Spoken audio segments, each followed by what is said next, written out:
May isa pang lahi ng higante na binanggit sa Biblia, ang Rephaim. Isipin mo kung may mga higanteng nilalang na minsan naglakad sa mundo at ang kanilang kwento ay nakasulat sa Biblia.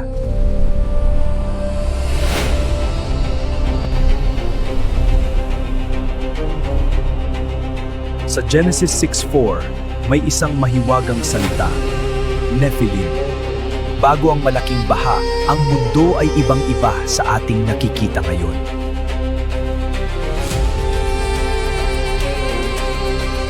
Ayon sa Genesis, may mga tinawag na mga anak ng Diyos na bumaba sa lupa.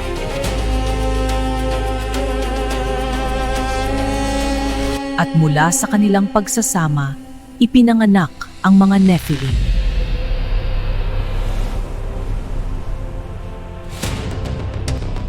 Sila raw ang mga makapangyarihang nilalang ng sinaunang mundo.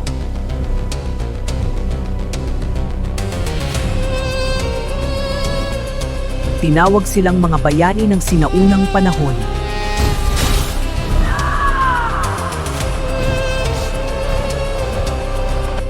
Ngunit unti-unting napuno ng kasamaan ng mundo.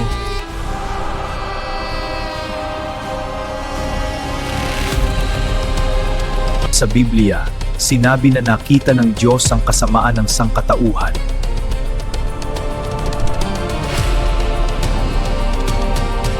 Dahil dito, dumating ang babala ng malaking baha.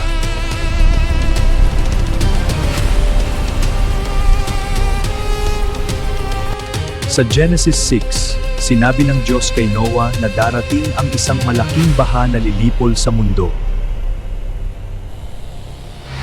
Iniutos ng Diyos kay Noah na gumawa ng isang malaking arko upang iligtas ang kanyang pamilya.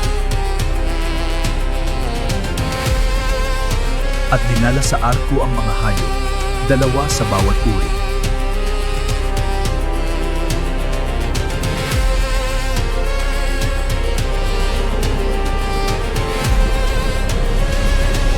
Isinara ng Diyos ang pintuan ng arko. At nagsimulang bumuhos ang ulan, 40 araw at 40 gabi. Unti-unting tinabunan ng tubig ang mga lungsod at lupain.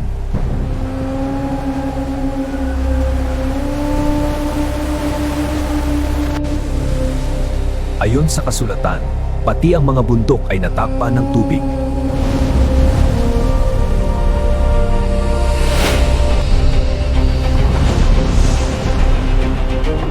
Ngunit sa gitna ng bagyo, ligtas ang arko ni Noah. Sa loob ng maraming araw, ang buong mundo ay tila naging dagat.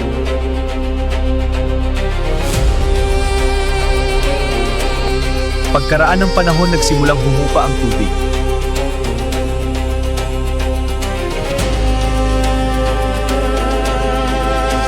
Pagkaraan ng baha, ang arko ni Noah ay huminto sa mga bundok ng Ararat.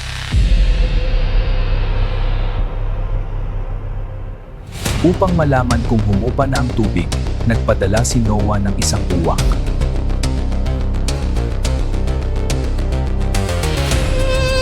Pagkatapos, nagpadala siya ng kalapati at bumalik ito na may dalang dahon ng olibo.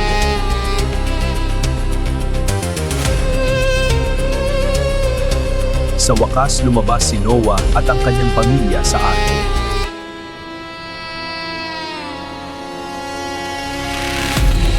Bilang pasasalamat, nagtayo si Noah ng altar para sa Panginoon.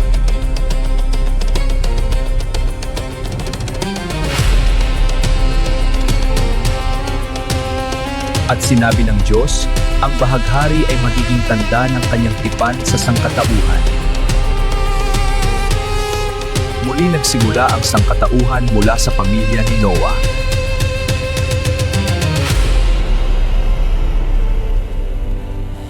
Unti-unting kumalat ang mga tao sa iba't ibang bahagi ng mundo.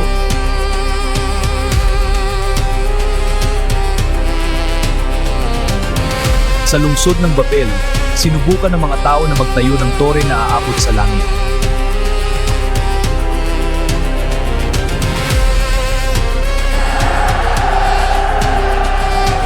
Ngunit pinaghiwa-hiwalay ng Diyos ang kanilang wika at nagkalat ang mga tao sa buong mundo. Pagkatapos ng baha at maraming henerasyon, dumating ang panahon ng lupain ng Kanaan.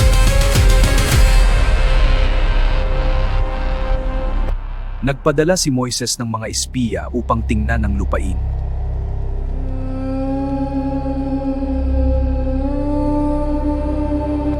Ngunit nakita nila roon ang mga higante.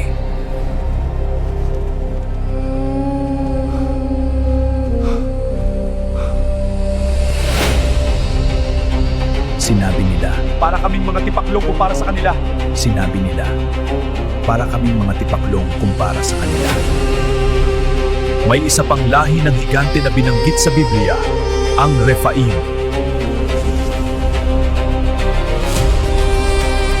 Ayon sa Deuteronomio 3:11, si Haring Og ng Bashan ay may higaan na halos 4 na metro ang haba. Sa kabila ng kanilang laki, nakipaglaban ng Israel laban sa mga higante.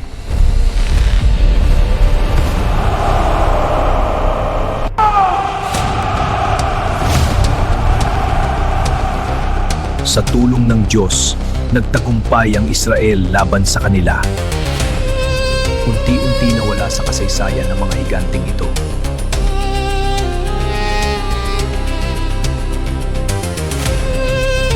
Ngunit may isang higante pa na magpapakita sa kasaysayan, si Goliath ng Gath. Sa lambak ng Ela nagharap ang hukbo ng Israel at ang hukbo ng mga Filisteo.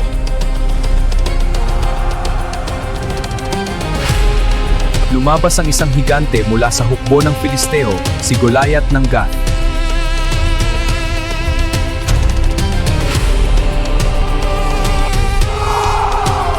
Sa tuwing lalabas ang higante, nanginginig sa takot ang hukbo ng Israel.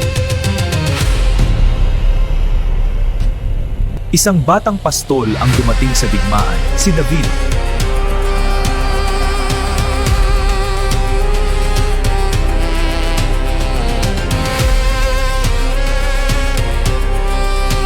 Sinabi ni David, haharapin niya ang higante. Pinulot niya ang 5 makikinis na bato at ang kanyang tirador.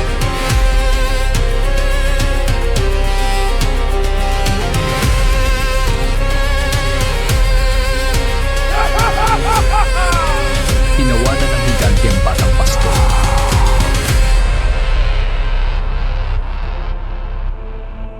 Ngunit sa isang iglap, inihagis ni David ang bato.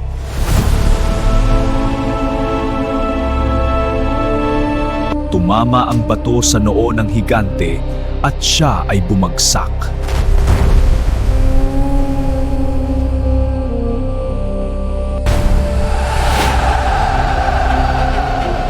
Ang laban na iyon ay naging simbolo ng pananampalataya laban sa takot.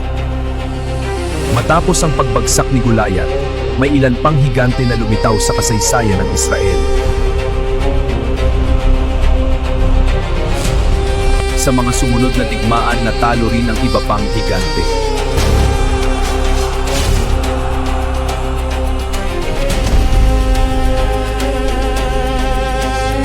Isa sa kanila ay may 6 na daliri sa bawat kamay at paa.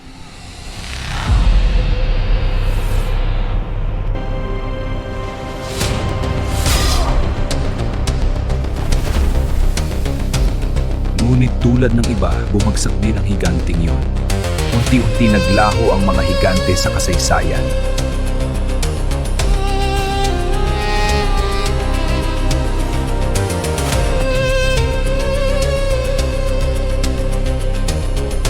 Ngunit nananatili ang mga bakas ng sinaunang mundo.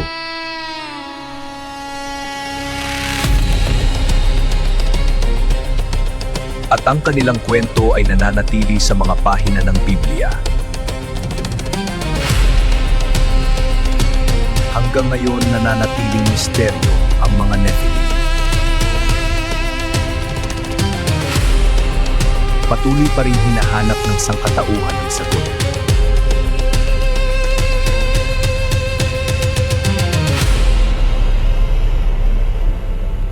Ang Nephilim ba ay tunay na higante o simbolo ng isang nakalimutang bahagi ng kasaysayan ng mundo?